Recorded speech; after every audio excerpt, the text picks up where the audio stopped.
Next on AM 1480 WLEA, the Newsmaker Show. Here's Brian O'Neill. And very glad to have with us on our live line this morning, Assemblyman Joe Giglio. Assemblyman Giglio, thanks for coming on. Well, thanks for having me, Brian. Assemblyman Joe Giglio, I pulled up the Democrat and Chronicle. They have a list of all the legislative items that were passed and were not passed in this recent legislative session, which ended Friday morning. Assemblyman Giglio, the one I want to start with is the one at the top of the list, and they say at the Democrat and Chronicle, abortion expansion laws. Oh, that's exactly right. The bad part about our legislature is they're not always truthful in the majority. And when they said they wanted to codify Roe v. Wade, that's how they tried to sell it. But when we looked at the bill, we saw what an expansion of it was.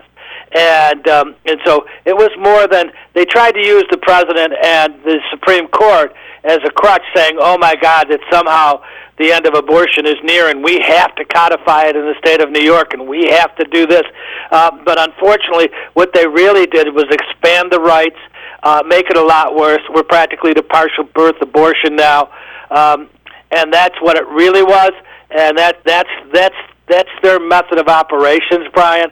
They say they try to make it look like it's a bill that means something different than it really means. This was just an expansion of abortion rights in the state of New York, and which most people, if you polled them, would tell you, even pro-choice folks, this is not what they want for New York. New York is already the abortion capital of the world, and using the president and the Supreme Court as a fear tactic, which you'll see when you mention other things, as a way to get through these bills to make us, again, make these rights way beyond. They talk about mental health of the health of the mother, and it's between the doctor and the mother, and all those kinds of things.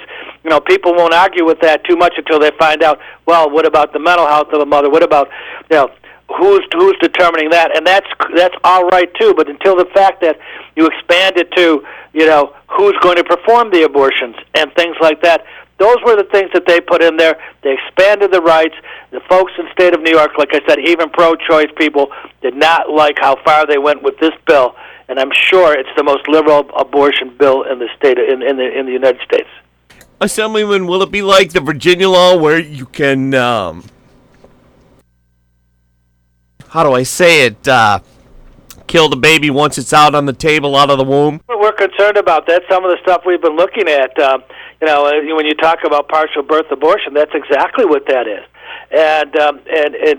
And these rights to expand them to that point, like I said, people in the state of New York, no matter what side of that issue you're on, are dead set against it. I think those folks that voted for that bill, especially downstate, who think they're immune, are going to have a real problem when they come back for re-election or election with that kind of vote on the record. The next one, Assemblyman Giglio, is renter law. It says lawmakers made New York's rent stabilization law permanent and expanded it statewide. This is usually a downstate issue, but according to the Democrat and Chronicle, the new law gives cities, towns, and villages across the state the ability to opt into a program that allows a board to limit annual rent increases. Would that apply around here too, Assemblyman? It would. That was part of, again, one of the reasons we opposed it so vehemently is that they're taking, again, New York City issues and trying to bring them to the rest of the state. That's a really big problem. And unfortunately, let's go back to New York City. Although they've had a lot of problems, and I can empathize with some of the members from the city of New York with bad landlords, the fact of the matter is that the problem in New York City is they can't get affordable housing. And with these rent control laws and these things, every editorial board and people in the industry are saying, with these kind of bills, these kind of laws, you will not have new affordable housing created in the city of New York, and that's what they're going for. Now let's go to us. Why in the world would we want these bills that date back to 1947 that were supposed to be supposed to be short-term, and like everything else, sometimes they remain long-term. And they were created after World War II because of the veterans coming back could not afford housing and things like that. So it was supposed to be a transition to get people back in their homes after the war and then move forward. But what happened in New York City is they've lasted this long, and the majority bloc, again, out of the city of New York, decided to make them permanent. So now you're not going to get the investments in those kind of real estate and the things that were good going on, and you don't have affordable housing. Take it to us. Now a county or a city or a town pretty much can opt in.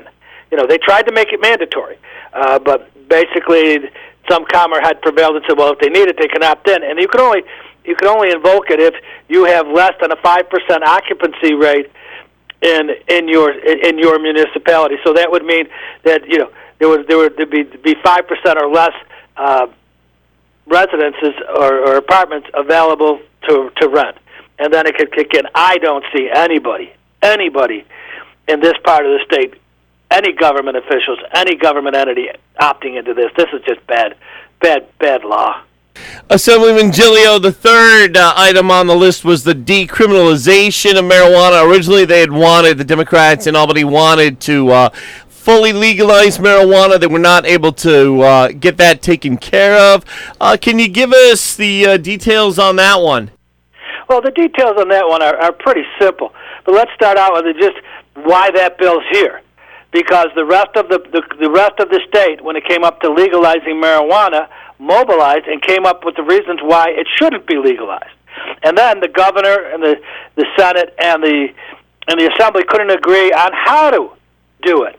And so then what happens next is you're going to see it in the budget next year for total legalization. So to save face, they do a bill like this. Now this bill just changes some of the lower-level possession things of marijuana. They take it down to a little bit less, and they change it from a misdemeanor, I believe it was an E, to a violation. So therefore, you're not going to go to court. But the beauty part of that part of this is you'd pay a fine. The beauty part of this is they also included in expunging any records of any other convictions that you've ever had for marijuana up until this point.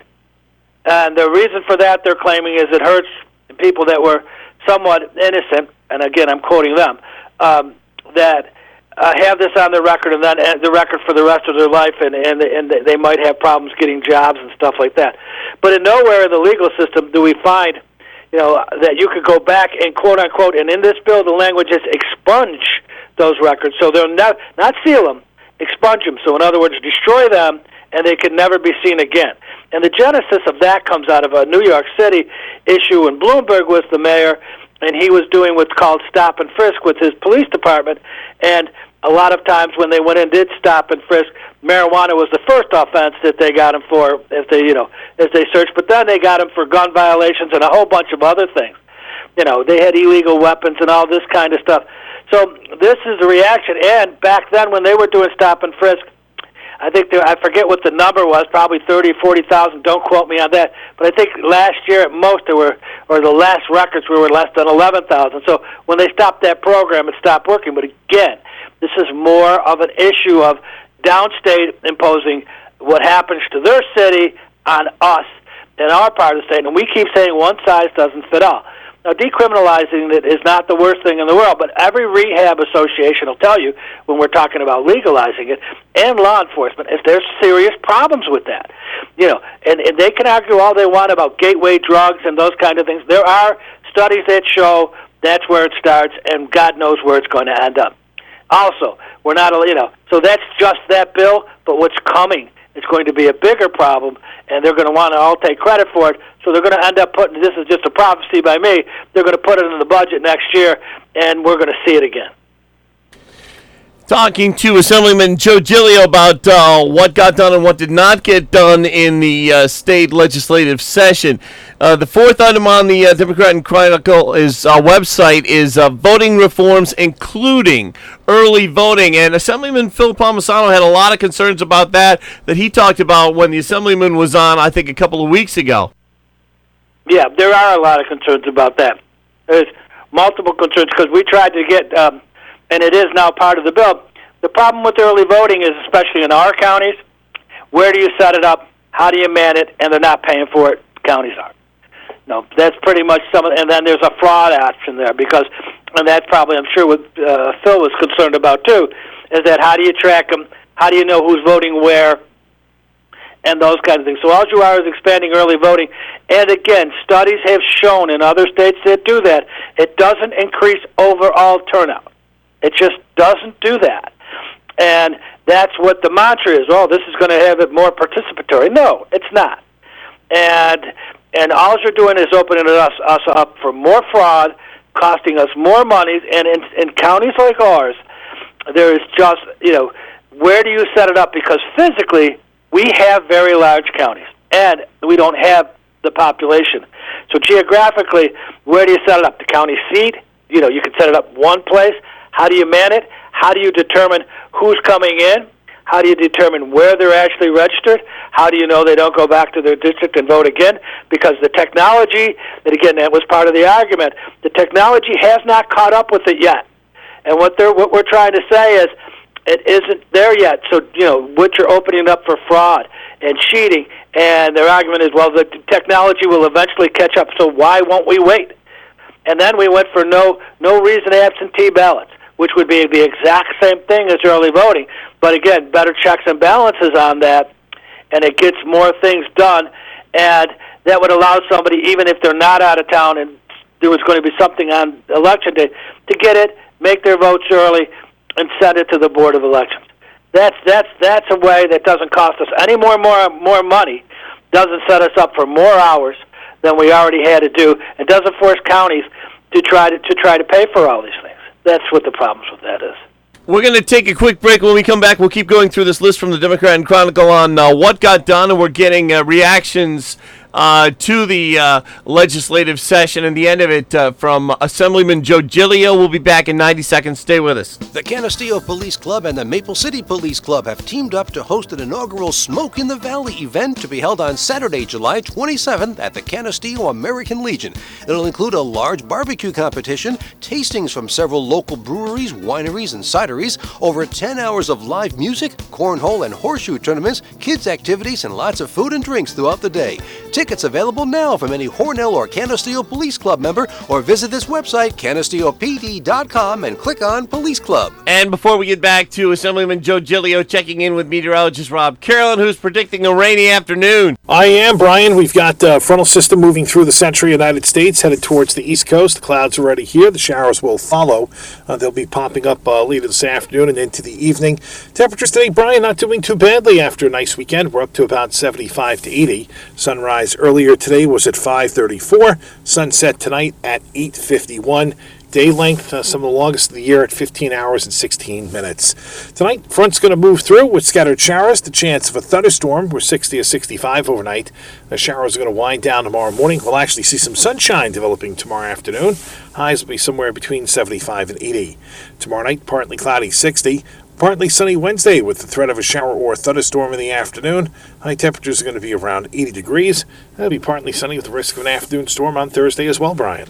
Thank you, Rob. Back with Assemblyman Joe Giglio. Assemblyman, other things that were passed in the end of the legislative session there on Friday morning. The Child Victims Act was signed into, well, they said that was signed into law into January. Another thing that was passed was changes on the rape and sexual harassment laws. What will the changes be there, Assemblyman Giglio?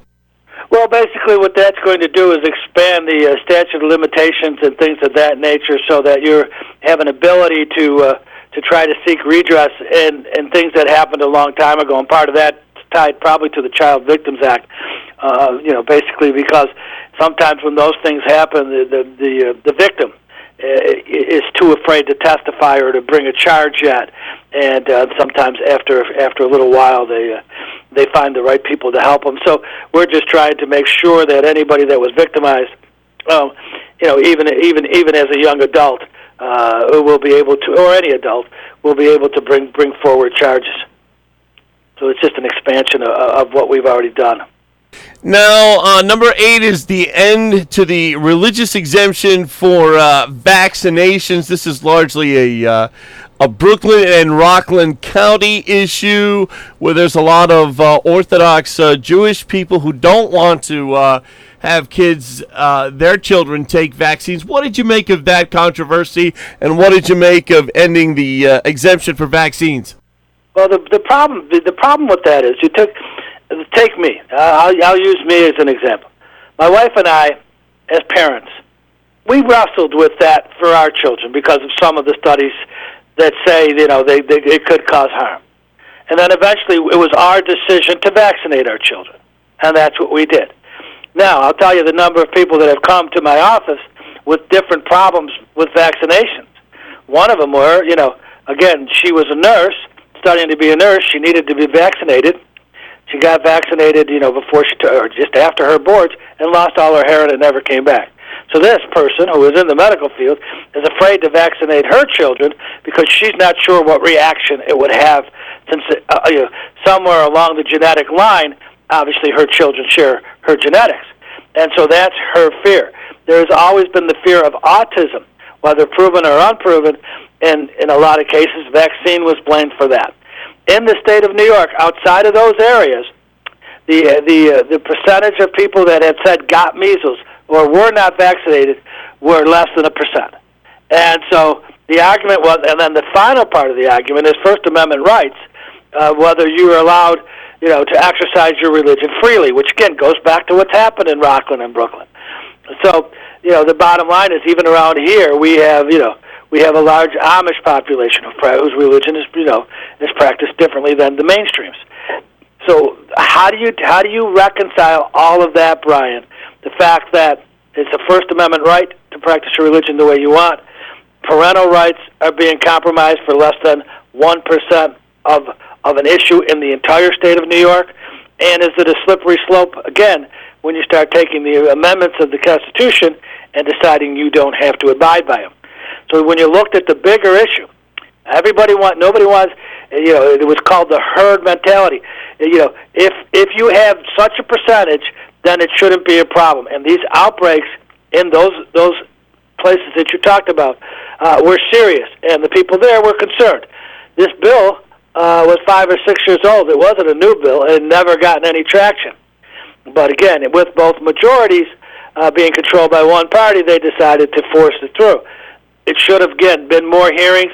If you can't get a religious exemption, which, again, subject to argument, there has to be an expansion of the medical exemption then for people like I just described to you, and that was not part of the bill.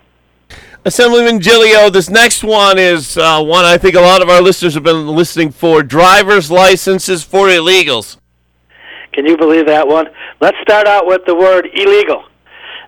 That's the one that always gets me, and it's an old, Elliot Spitzer, the disgraced governor of New York, was one of the first people to try with this bill all those years ago. And the bottom line is there's two parts to this bill. Not only are you giving them licenses, but you're going to handcuff the police and law enforcement when they have to investigate them, because you're not allowed to ask about their immigration status, because you're not allowed to talk to the feds.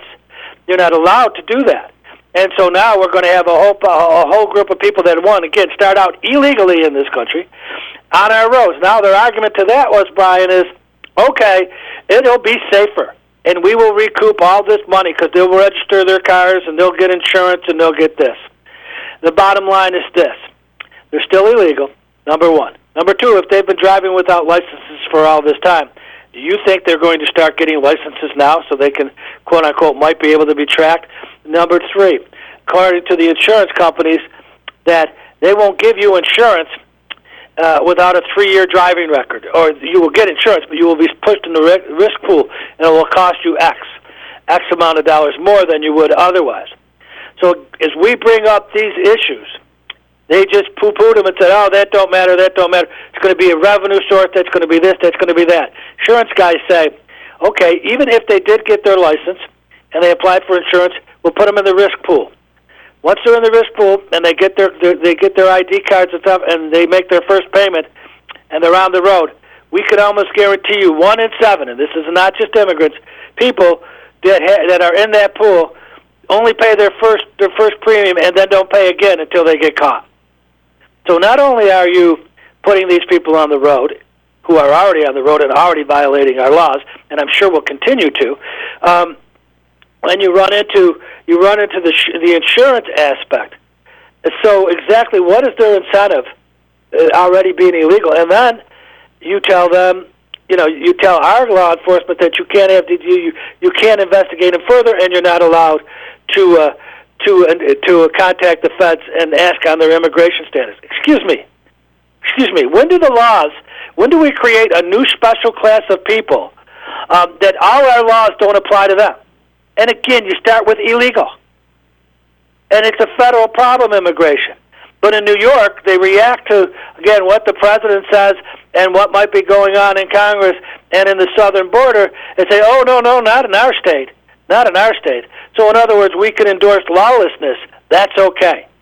But when we try to enforce our laws on everybody else, we'll still, you and I will still be under the same law. Give me a break. Assemblyman Joe Giglio is our guest. The last 4 issues, Assemblyman, and I'll let you pick the ones you want to talk about. Gun control, cash bail changes, the DREAM Act, and standardized tests. Okay, let's go to the DREAM Act first, since we're on that subject. The DREAM Act. Again, children allegedly brought here, when they were children, obviously, and not of their choice, and they were brought up here, and they know no other place. Let's start with the taxpayers who have children in school, and we haven't raised TAP since 1999, I believe is the date. We haven't made it for more multiple children. So the people that are paying the taxes, they don't get anything, okay? No change in their status, no increase in trying to help them send their kids to school. No help again for mainly the middle class. None. We don't get it. We don't count. So now we're going to again have a new select group of people who don't have to do what we do.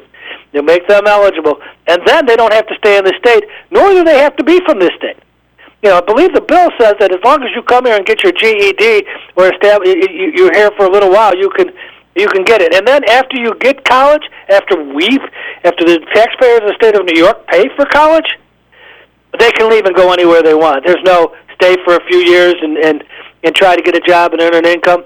So now we created, again, an open door policy that says anybody can come here, anybody can get that assistance, and then you don't have to stay. And where is that right when the real middle class, the taxpayers where we live, can't get any help with TAP, there's no graduate school TAP anymore. That was taken away, I think, in 2010 when we had the big budget problem, $10 billion, and all that. So as we're arguing about, and then the other part of it is there's no path to citizenship. The other 3 issues were gun control, cash bail changes, and standardized tests, and we're down to the last 3 or 4 minutes, Assemblyman. Okay, let's go to cash bail. That's a beauty one. Now the law enforcement, including felonies for which would apply to drug kingpins, can only give you an appearance ticket. And if you don't, and then the courts have to contact you and tell you when the court is and when your dates are. And if you don't come, they got to contact you again and ask you to come to court. So there's no way, there's no means right now to get people back to court unless they want to come. And then when you have the expansion of the bills of the crimes that they can do, and why in the world you would handcuff our law enforcement, who are paid to protect all of us, and do it this way, there could have been some modification of bail, but this is ridiculous because they're taking all the discretion away from the judicial branch, and they're not allowing law enforcement police officers and the first-line sheriffs and troopers to do their job. So what does that make? That makes our communities less safe than they've ever been before. And why does that happen? Because in Rikers Island in New York City, there were issues with some people that were left there for too long, and I'm not sure exactly why the mechanisms didn't work or where they were to get people out of that facility. But Rikers Island does not represent every jail in the state of New York. And so the argument becomes, because they're messed up We're going to change these laws because, again, bail is unfair and only benefits the rich and not anybody that's poor. That's the argument that's made. Judges are very good with bail. You can talk to your sheriff's department. Anywhere in our region, if there's somebody in jail that's languishing on low bail, they usually figure a way to get them out of there because it costs us too much to keep them. So you did not have to change the whole criminal justice bail reform system to meet a few issues down in the city of New York. And I'll get off my soapbox, Brian. Gun control and standardized tests, Assemblyman. Okay, let's go back to gun control. Every backdoor method in the world are they trying to get gun control. Every backdoor method in the world. Not the SAFE Act is so bad, yet they want to keep expanding it. And it has not proved to be safer for anybody. So all this is downstate legislatures piling on to try to make them look like in their districts that somehow they're going to make their streets safer. They're not. All they're going after is law-abiding citizens here, especially in our part of the state, and trying to make them criminals. I am so sick of that kind of stuff and those kind of weak bills coming to the floor of the Assembly. And the final question, standardized tests. Well, let's go back to Common Core, Brian. You know, the problem with standardized tests, again, one size doesn't fit all. And how do we get there? And do we have our educators teach to the test, or do we have them educate our children so they're prepared for the real world when they finally do get out of school? And this testing done by private things, you know, the tests provided by private companies that are for-profit, I have a problem with that too. And what's going to happen with them? So again, we're taking away local jurisdiction, local ability to educate our kids. Just give us standards, and then let these let our educators figure out how to meet those standards, and then you can measure how successful we'll be when we meet those standards, and we're not told how to get there, and we don't get these standardized tests that are absolutely ridiculous and always have a problem. Leave it to our educators. We have good educators. They do a good job in our school districts, and this is another ridiculous way of trying to have the state, the nanny state, control every aspect of what goes on here. Assemblyman, we went over, but I'm glad we did. We got a lot of interesting information out of you. I want to thank you so much for joining us live this morning. Thank you, Brian, for having me. It's always a pleasure to talk to you.